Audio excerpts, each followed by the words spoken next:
자, 강남오리 인터뷰 시작하겠습니다. 네, 에코프로 얘기해 주십시오. 아, 네. 에코프로가 참 이동체장 구속 이슈가 나와서 참 아쉽네요. 아쉬움 드는데. 근데 그게 사실 2년 전에 있었던 이슈고, 거기에 대한 결정이 이제 지금 난 건데, 음, 하필이면 또 이게 하락인 추세의 상황에서 또 그런 악재가 떠버리니까 음, 참 투자자로서는 진짜 가슴이 아팠는데, 예. 음, 근데 뭐 다행히 예전에 처음 내부자관이 이슈가 됐을 때보다 그때는 이제 정말 하한가 가서 30% 떨어졌죠.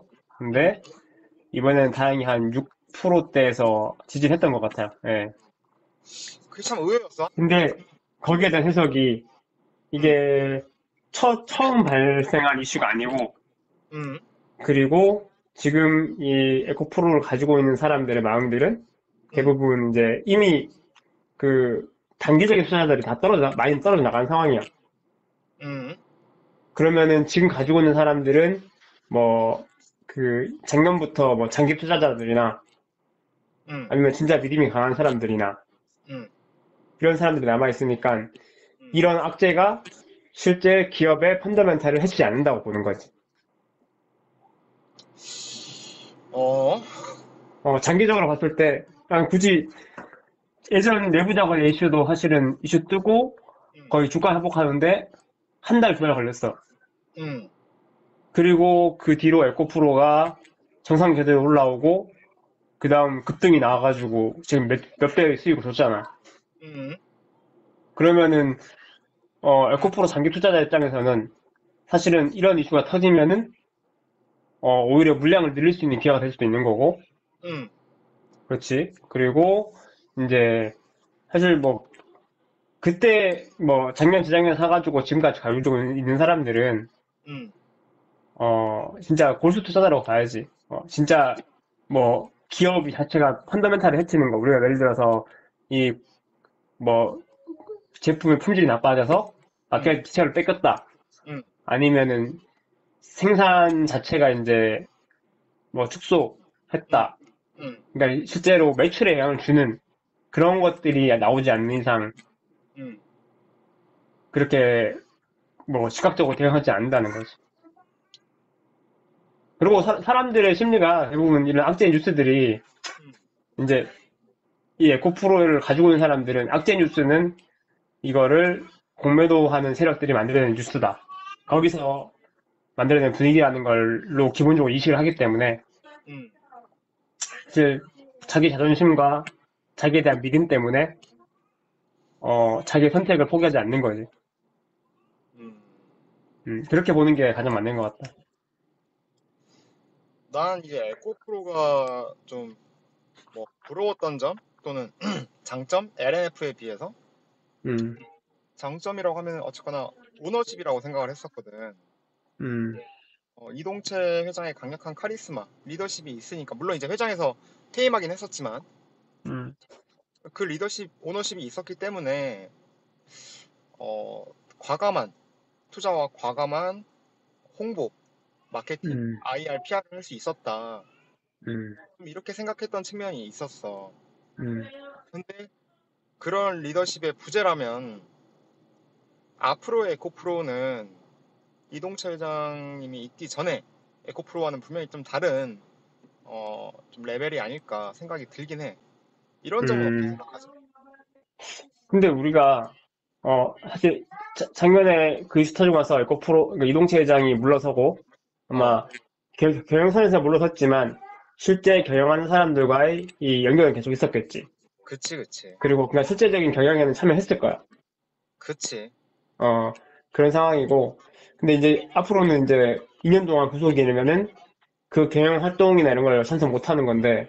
음, 근데 우리가 상식적으로 생각했을 때 만약에 그 사람이 구치소에 들어갔다. 음.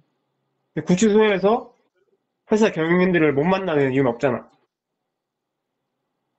금지된가? 아니, 생각해봐. 예. 야, 그거 자, 너무 억지 아니야? 그거 아니, 억지 아니. 아닌가? 아니, 뭘 아니, 잘 가능하긴 봐. 하겠지, 뭐. 그렇지. 그 사람이 뭐, 사형수도 아니고, 뭐 완전히 막 위험한 사람도 아니고, 그치. 그냥 경제적인 이슈로 들어왔는 거고, 그럼 맨날 어, 뉴스도 보겠지? 그리고, 뭐, 주기적으로 한 달에 한두 번이라도, 경영진을 만나가지고, 시황 들어보고, 경영 컨설팅도 하고, 못할 이유가 없잖아. 아, 근데 이건 좀 억지다. 왜냐면 그 올바른 판단을 하기 어렵지. 사람들 말만 듣고 해야 되는데 거기서는 본인이 직접 보고 느끼고 판단을 하는 게 아니라 음, 거기 오는 사람들 말만 믿고 그냥 거기에 의존해서 판단을 하는 거라. 본인이 그런가? 직접 다른 CEO들 만나면서 대면하면서 보고 느끼면서 판단을 내리는 거랑은 차원이 다르지. 다르지. 다르다고 봐야지, 그거는. 근데 차이가 있겠지. 근데 지금, 야, 경제 사범들이, 예를 들어서, 예전에 박근혜 대통령 구치소 들어갔잖아. 응. 근데 박근혜 대통령 전에 그 구치소 생활할 때 그 사람이 인터넷을 못 썼을까? 컴퓨터를 못 썼을까? 그래, 알았어. 다만, 이제, 근데, 에코프로 주가에 대해서는, 응. 이제, 긍정적으로 보기는 쉽지 않지. 그치. 어. 사실은 이제, 내가 긍정적으로 보지 않는다는 거는, 응. 지금, 뭐, 최근 뉴스만 봐도 에코프로랑 BM 쪽에 공매도 잔고가 응. 각각 한 8천억씩 있거든? 어. 그러니까 엄청나게 쌓여있는 게 있고, 응. 근데 그 대처 잔고가 계속 쌓여있는 상황이고, 응. 그리고 지금도 잔고가 높이 쌓여있기 때문에, 응. 어떻게든 떨어뜨리려고 계속 이제 뭔가 이슈가 나오고 할 거란 말이야. 응. 응. 그럼 이런 상황에서 이제 뭐 사실 에코프로 쪽의 주요 매수자는 개미들이기 때문에, 응. 개미들이 이 주가를 계속 부양하면서 버틸 수 있을 것이냐. 응. 이 부분은 좀 어렵다고 본다. 응. 그러면은 과감히 매도? 하감이 매도는 아니고, 이제 비중 조절? 어. 분위기 보면서 비중 조절하고, 어. 근데 이제 에코프로가 반등을 할 수 있냐, 없냐의 상황은, 응. 2차 전지 섹터 전체가 살아날 때, 응. 그때는 다시 매수하면서 이제 올라가도 될 거라고 보거든. 해석이 재밌네. 해석이 재밌어. 아, 당연히 이제 이거는 진짜 주주로서의 해석이니까. 공감이 그리고, 또 안 된다. 일도 안 되지. 사실은 옛날에 그 에코프로하고 공매도 얘기할 때부터 그때도 이미 이제, 보유자 아니면 이해하기 힘든 부분이었어. 그것도 좀. 근데, 공감이 안 돼. 어.